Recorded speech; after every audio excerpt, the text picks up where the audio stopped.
राधे राधे दोस्तों, आप सभी का स्वागत है आपके अपने ही YouTube channel Suro sir commerce classes में। तो पिछले कुछ वीडियो में हम लोग बीएसटी का प्रीवियस ईयर क्वेश्चन को सारे क्वेश्चन सॉल्व कर चुके हैं। 2019 से 2024 तक के लिए क्वेश्चन जो भी था वो सॉल्व कर चुके हैं। उम्मीद है आप लोगों ने पढ़ लिया होगा। आज आपको बताने जा रहे हैं, जैसा आपको बताया था कि ईटीपी का क्वेश्चन पेपर बताएंगे, तो एंटरप्रेन्योरशिप का जो भी प्रीवियस ईयर क्वेश्चन है वो सारे क्वेश्चंस आपके साथ डिस्कस करूंगा। तो चलिए हम लोग वीडियो को शुरू करते हैं। ईटीपी यानी एंटरप्रेन्योरशिप 2020 में किस तरह क्वेश्चन पूछा गया था, तो एक एक करके डिस्कस करते हैं। तो चलिए शुरू करते हैं पहला क्वेश्चन से।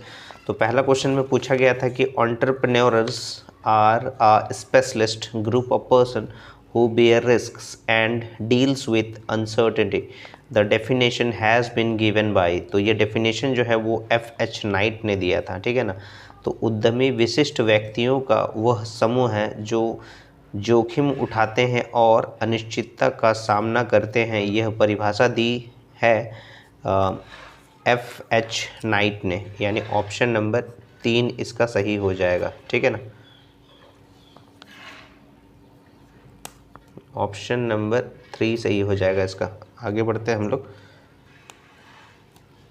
क्वेश्चन नंबर 2 में पूछा गया है कि विच of the following characteristics an entrepreneur should have, यानी निम्नलिखित में से कौन सा लक्षण उद्यमी में होना चाहिए। तो नवाचार होना चाहिए, जोखिम वहन करना होना चाहिए, पहल होनी चाहिए, इनमें से सभी, यानी विच of the following characteristics an entrepreneur should have. Innovation होना चाहिए, रिस्क टेकिंग होना चाहिए, इनिशिएटिव होना चाहिए, ऑल ऑफ दीज, यानी ऑप्शन नंबर 4 सही हो जाएगा इसका, ऑल ऑफ दीज हो जाएगा, ठीक है ना। क्वेश्चन नंबर 2 का ऑप्शन नंबर 4 सही हो जाएगा। आगे बढ़ते हैं क्वेश्चन नंबर 3 में। एंटरप्रेन्योरशिप इज इंश्योर्ड बाय, यानी उद्यमिता किसके द्वारा आश्वस्त होती है। तो इसका सही आंसर हो जाएगा बृहदाकार फर्म से, यानी लार्ज फर्म से। Entrepreneurship is insured by large firm, यानी उद्यमिता किसके द्वारा आश्वस्त होती है, बृहदाकार फर्म से। ऑप्शन नंबर 2 सही हो जाएगा। आगे बढ़ते हैं क्वेश्चन नंबर 4 की ओर। According to sociological approach, entrepreneurship is process of sensitivity, process of role performance, process of economic change, all of these. तो इसका सही आंसर हो जाएगा ऑप्शन नंबर 4 हो जाएगा, all of these. Option number 2 नहीं होगा, ऑप्शन नंबर 4 होगा, ऑल ऑफ दीज, ये सभी होना चाहिए। सामाजिक उपगम्यता के अनुसार उद्यमिता है भावुकता की प्रक्रिया, भूमिका निष्पादन प्रक्रिया, आर्थिक परिवर्तन की प्रक्रिया, इनमें से सभी। ऑप्शन नंबर 4 हो जाएगा क्वेश्चन नंबर 4 का उत्तर। आगे बढ़ते हैं क्वेश्चन नंबर 4 के बाद क्वेश्चन नंबर 5। तो ये हम लोग ईटीपी का 2020 में किस तरह क्वेश्चन पूछा गया तो वो डिस्कस कर रहे हैं। 40 क्वेश्चंस हैं, वो 40 का 40 क्वेश्चन हम लोग डिस्कस कर रहे हैं, जिसमें से 4 क्वेश्चन हम लोग डिस्कस कर चुके हैं। 5वां क्वेश्चन है कि एंटरप्रेन्योरल डेवलपमेंट प्रोग्राम यानी EDP provides unemployment, employment, dishonesty और करप्शन। तो ये एम्प्लॉयमेंट देता है, तो ये उद्यमिता विकास कार्यक्रम प्रदान करता है रोजगार। ऑप्शन नंबर 2 हो जाएगा, ठीक है, employment.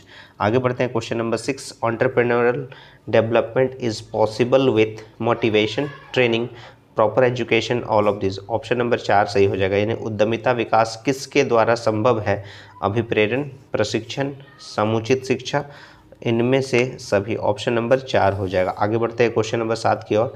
Entrepreneurial development programme is meant for developing personal qualities, entrepreneurial motive, professional skill, all of these हो जाएगा। ऑप्शन नंबर 4 सही हो जाएगा क्वेश्चन नंबर 7 का। उद्यमिता विकास कार्यक्रम का अभिप्राय डैश को विकसित करना है, व्यक्तिगत गुण को, उद्यमितीय प्रेरण को, पेशेवर कौशल को, इनमें से सभी। ऑप्शन नंबर 4 हो जाएगा इसका सही उत्तर 7 का। 8 नंबर क्वेश्चन पूछा गया। एंटरप्रेन्योर जो होता है वो इनोवेटर होता है, एंटरप्राइजिंग होता है, रिस्क बियरर होता है, all of this. Option number 4 हो जाएगा। उद्यमी है नवाचारक, साहसी, जोखिम वहन करने वाला, इनमें से सभी। Option number 4। क्वेश्चन नंबर 9 में पूछा गया कि future of entrepreneurs in India is bright. Option number 1 हो जाएगा क्वेश्चन नंबर 9 का। 9 नंबर तक डिस्कस कर लिए। हिंदी रूपांतरण देख लेते हैं।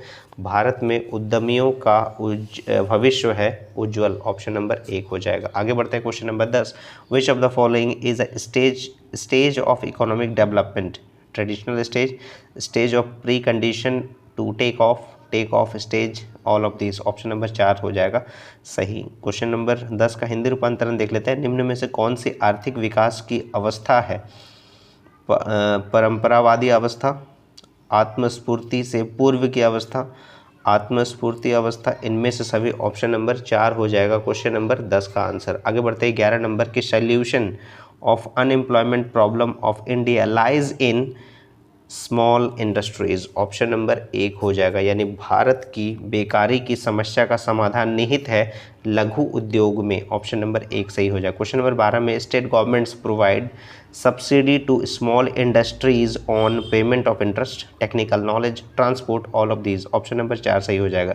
राज्य सरकारें लघु उद्योगों को अनुदान देती है ब्याज के भुगतान पर, तकनीकी ज्ञान पर, परिवहन पर, इनमें से सभी, ऑप्शन नंबर 4 हो जाएगा। आगे बढ़ते हैं 13 नंबर में कि commerce is a part of business, option number 1 हो जाएगा। बहुत इंपॉर्टेंट क्वेश्चन है, हमेशा पूछता है ये। वाणिज्य डैश का अंग है, तो ये व्यवसाय का अंग है, ऑप्शन नंबर 1 सही हो जाएगा क्वेश्चन नंबर 13 का। आगे बढ़ते हैं क्वेश्चन नंबर 13 के बाद क्वेश्चन नंबर 14। क्वेश्चन नंबर 14 में पूछा गया है कि dash means the possibility of loss due to some unfavourable occurrences which cannot be predicted, तो वो क्या है? रिस्क है, ठीक है ना। डैश का अर्थ किसी प्रतिकूल घटना के घटित होने के कारण होने वाली हानि की संभावना है जिसका पूर्वानुमान न लगाया जा सके, वो है जोखिम, ऑप्शन नंबर 1 हो जाएगा। क्वेश्चन नंबर 15 में कि what are the various type of human activities, तो वो है इकोनॉमिक एक्टिविटीज़ और नॉन इकोनॉमिक एक्टिविटीज़, यानी बोथ हो जाएगा 1 और 2, ऑप्शन नंबर 3 सही हो जाएगा। मानवीय क्रियाओं के विभिन्न प्रकार क्या क्या है? आर्थिक क्रियाएँ, अनार्थिक क्रियाएँ, यानी 1 और 2 दोनों, ऑप्शन नंबर 3 हो जाएगा। क्वेश्चन नंबर 16 में various types of economic activities are, business है, प्रोफेशन है, एम्प्लॉयमेंट है, ऑल ऑफ दीज है, ऑप्शन नंबर 4 हो जाएगा। आर्थिक क्रिया के विभिन्न प्रकार है, व्यवसाय, पेशा, रोजगार, इनमें से सभी, ऑप्शन नंबर 4 जो। क्वेश्चन नंबर 17 में according to dash entrepreneur is an innovator and promoter as well,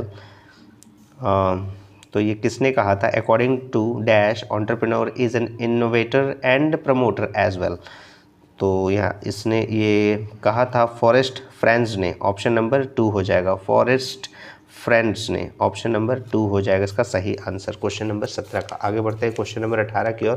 question number 18 में डैश पूछा गया है कि according to dash innovation is specific instrument of entrepreneurship, तो ये कहा था पीटर एफ ड्रकर ने। डैश के अनुसार नवाचार उद्यमिता का विशिष्ट उपकरण है, तो ये कहा था पीटर एफ ड्रकर ने, ऑप्शन नंबर 2 हो जाए। क्वेश्चन नंबर 19 में कैरेक्टरिस्टिक्स ऑफ इनोवेशन इज और are use of new experience, happy with new changes और एक्सपेरिमेंट्स, बोथ 1 और 2 हो जाएगा, तो ऑप्शन नंबर 3 इसका सही हो जाएगा। 1 नंबर नहीं होगा, 3 नंबर हो जाएगा, दोनों होना चाहिए। Use of new experiences, happy with new changes और एक्सपेरिमेंट्स, बोथ हो जाएगा 1 और 2, ऑप्शन नंबर 3 सही हो जाएगा। क्वेश्चन नंबर 19 का नवाचार की विशेषता है नए विचारों पर प्रयोग, नए परिवर्तनों या प्रयोगों से प्रसन्न होना, ऑप्शन नंबर 3 हो जाएगा। 1 और 2 दोनों मिलाकर।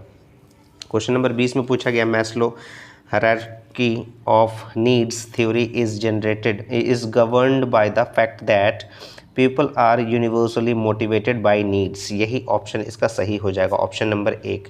तो ये peoples are socially motivated by needs, ये नहीं होगा, ठीक है, ये ऑप्शन सही नहीं है। पार्टिसिपेशन इन ट्रेनिंग प्रोग्राम, ये भी नहीं होगा, नन ऑफ दिस ये नहीं होगा, तो ऑप्शन नंबर 1 हो जाएगा people are universally motivated by needs हो जाएगा, ठीक है। मैस्लो की आवश्यकताओं का पदानुक्रम सिद्धांत किस तथ्य द्वारा शासित होता है? तो लोग सार्वभौमिक रूप में आवश्यकताओं द्वारा प्रेरित होते हैं, ऑप्शन नंबर 1 सही हो जाएगा। बहुत इंपॉर्टेंट क्वेश्चन है, रिपीट करता है हर एक साल। क्वेश्चन नंबर 20 के बाद question number 21, needs for affiliation ensure, तो ये हो जाएगा professional relationship, interpersonal relationship, social relationship, all of these हो जाएगा, ऑप्शन नंबर 4 हो जाएगा क्वेश्चन नंबर 21 का। 21 का हिंदी रूपांतरण देख लेते हैं कि पूछा गया है कि संबद्धता की आवश्यकता आश्वस्त करती है पेशेवर संबंध, अंतर्वैयक्तिक संबंध, सामाजिक संबंध, इनमें से सभी, ऑप्शन नंबर 4 हो जाएगा। क्वेश्चन नंबर 22 में motivated employees are rewarded, motivated employees are rewarded positively, option number 2 सही हो जाएगा। यानी अभिप्रेरित कर्मचारियों को डैश पारितोषित किया जाता है धनात्मक रूप से। ऑप्शन नंबर 2 हो जाएगा इसका सही उत्तर। ये भी रिपीट करता है question. Business risk does not arise due to good management. Option number 2 सही हो जाएगा, यानी व्यावसायिक जोखिम डैश के कारण उत्पन्न नहीं होती है, अच्छा प्रबंध के कारण। ऑप्शन नंबर 2 सही हो जाएगा। क्वेश्चन नंबर 24 में for the development of an enterprise leadership और entrepreneurship is compulsory. Option number 1 सही हो जाएगा। उपक्रम के विकास के लिए नेतृत्व या उद्यमिता है अनिवार्य। ऑप्शन नंबर 1 सही हो जाएगा। क्वेश्चन नंबर 25 में फॉर लीडर और entrepreneur decision making is compulsory. Option number 1 हो जाएगा, ठीक है ना। 25 नंबर का हिंदी रूपांतरण देख लेते हैं। नेता या उद्यमी के लिए निर्णय लेना अनिवार्य होता है। ऑप्शन नंबर 1 सही हो जाएगा। क्वेश्चन नंबर 26 में कि which one of the following is a form of communication, तो इसका सही आंसर हो जाएगा यहाँ पर कि रिक्वेस्ट और ऑर्डर, यानी दोनों होता है, रिक्वेस्ट भी और ऑर्डर भी, यानी कंबाइंडली। ऑप्शन नंबर 4 सही हो जाएगा, बोथ 2 and 3। यानी निम्न में से कौन सा संप्रेषण का एक रूप है अनुरोध और आदेश, यानी ऑप्शन नंबर 2 और 3 दोनों मिलाकर ऑप्शन नंबर 4 हो जाएगा। क्वेश्चन नंबर 27 में decision making is the function of lower management, middle management, top management, all level of management. Option number 4 हो जाएगा। निर्णयन का कार्य है निम्न प्रबंध का, मध्यम प्रबंध का, उच्च प्रबंध का, सभी प्रबंधकीय स्तर का। ऑप्शन नंबर 4 हो जाएगा। क्वेश्चन नंबर 28 में विच of the following is a personal barrier, तो मोटिवेशन, एटीट्यूड, बोथ 1 and 2 हो जाएगा। ऑप्शन नंबर 3 हो जाएगा। निम्न में से कौन सी व्यक्तिगत बाधा है, तो वो है अभिप्रेरण और मनोवृत्ति। ऑप्शन नंबर 3 हो जाएगा, 1 और 2 दोनों। क्वेश्चन नंबर 29 में हाउ विल यू चेक और एग्जामिन द बैरियर्स, तो what is the nature of barriers and why barriers arise, both 1 and 2। Option number 3 सही हो जाएगा। क्वेश्चन नंबर 29 का 29 नंबर क्वेश्चन तक डिस्कस कर लिया। 2020 में जो पूछा गया था ईटीपी का क्वेश्चंस, जो क्लास 11th में एग्ज़ाम हुआ था, उससे रिलेटेड क्वेश्चन डिस्कस कर रहे। तो हिंदी रूपांतरण पढ़ लेते हैं 29 का। बाधाओं की जांच आप कैसे करेंगे, बाधाओं की प्रकृति क्या है, बाधाएं क्यों होती है, तो ये ऑप्शन नंबर 3 सही हो जाएगा, 1 और 2 दोनों। क्वेश्चन नंबर 30 में विच of the following is not a barrier of entrepreneurship, economic barrier, labour barrier, self barrier, social barrier. तो ये सेल्फ बैरियर जो है ये एंटरप्रेन्योरशिप में बैरियर नहीं होता है, तो ऑप्शन नंबर 3 हो जाएगा। यानी निम्न में से कौन उद्यमिता की बाधा नहीं है, वो है स्वयं की बाधा। ऑप्शन नंबर 3 सही हो जाएगा। क्वेश्चन नंबर 31 में why are help and support given to entrepreneur, तो इसका सही आंसर है कि opening of entrepreneurial opportunity to each one to prepare entrepreneur for enterprise, both हो जाएगा, 1 and 2 हो जाएगा। यानी उद्यमी को सहायता और मदद क्यों दी जाती है, उद्यमिता का अवसर प्रत्येक जनसाधारण के लिए खोलना और उद्यमी को उद्यम के लिए तैयार करना। ऑप्शन नंबर 3 हो जाएगा, 1 और 2 दोनों। क्वेश्चन नंबर 32 में stage of entrepreneurial development is to prepare for entrepreneurial work to introduce for opportunities, both हो जाएगा, 1 and 2। यानी उद्यमिता विकास के स्तर है साहसिक कार्य हेतु तैयार करना, अवसरों से परिचय करना। ऑप्शन नंबर 1 और 2 दोनों हो जाएगा, ऑप्शन नंबर 3 हो जाएगा 32 का। 33 नंबर क्वेश्चन में पूछा गया है कि प्लानिंग इज़ फॉर, तो प्लानिंग होता है हमेशा फ्यूचर के लिए, ऑप्शन नंबर 2 हो जाएगा। यानी नियोजन होता है भविष्य के लिए, ऑप्शन नंबर 2 हो जाएगा। क्वेश्चन नंबर 34 में market on the basis of area is, local होता है, प्रोविंशियल होता है, national, all of this. Option number 4 हो जाएगा। क्षेत्र के आधार पर बाजार है स्थानीय, प्रांतीय, राष्ट्रीय, इनमें से सभी, ऑप्शन नंबर 4 हो जाएगा। क्वेश्चन नंबर 35 में टाइप्स ऑफ मार्केटर इज और are, good marketer, service marketer, both हो जाएगा, 1 and 2। ऑप्शन नंबर 3 सही हो जाएगा। यानी विपणनकर्ता के प्रकार है वस्तु विपणनकर्ता, सेवा विपणनकर्ता, ऑप्शन नंबर 3 हो जाएगा, 1 और 2 दोनों हो जाएगा, ठीक है ना। 35 नंबर तक क्वेश्चन हम लोग डिस्कस कर लिए। टोटल 40 क्वेश्चन पूछता है। और ईटीपी के साथ साथ आप सोनू सर कॉमर्स क्लासेस में जाके प्लेलिस्ट में चेक कर लीजिएगा। कॉमर्शियल अरिथमेटिक सब्जेक्ट का सारे क्वेश्चंस का प्लेलिस्ट बना हुआ है, आप जाके जरूर देख लीजिएगा। 2019 से यानी प्रीवियस ईयर क्वेश्चन 2024 तक सॉल्व किया गया है, और अकाउंटेंसी का भी क्वेश्चन अपलोड कर दिया गया है, वो भी आप जाके ज़रूर चेक कर लें 2019 से लेकर 2024 तक के लिए। और बीएसटी का भी क्वेश्चन पेपर ऑलरेडी अपलोडेड है 2019 से 2024 तक का, लेकिन एटीपी का 2019 का क्वेश्चन नहीं मिला है, तो 2020 से लेकर 2024 तक क्वेश्चन पेपर अपलोड करूंगा, तो ये ज़रूर देख लीजिएगा। एटीपी का सारे क्वेश्चंस बहुत इंपॉर्टेंट होते हैं, और क्वेश्चन जो है वो रिपीट करता है साल दर साल, तो ज़रूर देखिएगा। वीडियो बहुत इंपॉर्टेंट है एक, तो स्किप मत कीजिएगा, पूरा देखिएगा, ठीक है ना। आगे बढ़ते हैं 35 नंबर के बाद question number 36, why is study of competitive analysis of the market necessary, demand position in the market, supply position in the market, both 1 and 2 दोनों जानना चाहिए। ऑप्शन नंबर 3 सही हो जाएगा। बाजार के प्रतिस्पर्धात्मक विश्लेषण का अध्ययन की आवश्यकता क्यों होती है? बाजार की मांग की स्थिति जानना, बाजार में पूर्ति की स्थिति जानना, यानी ऑप्शन नंबर 3 हो जाएगा, 1 और 2 दोनों। क्वेश्चन नंबर 36 का आगे बढ़ते हैं। क्वेश्चन नंबर 36 के बाद क्वेश्चन नंबर 37।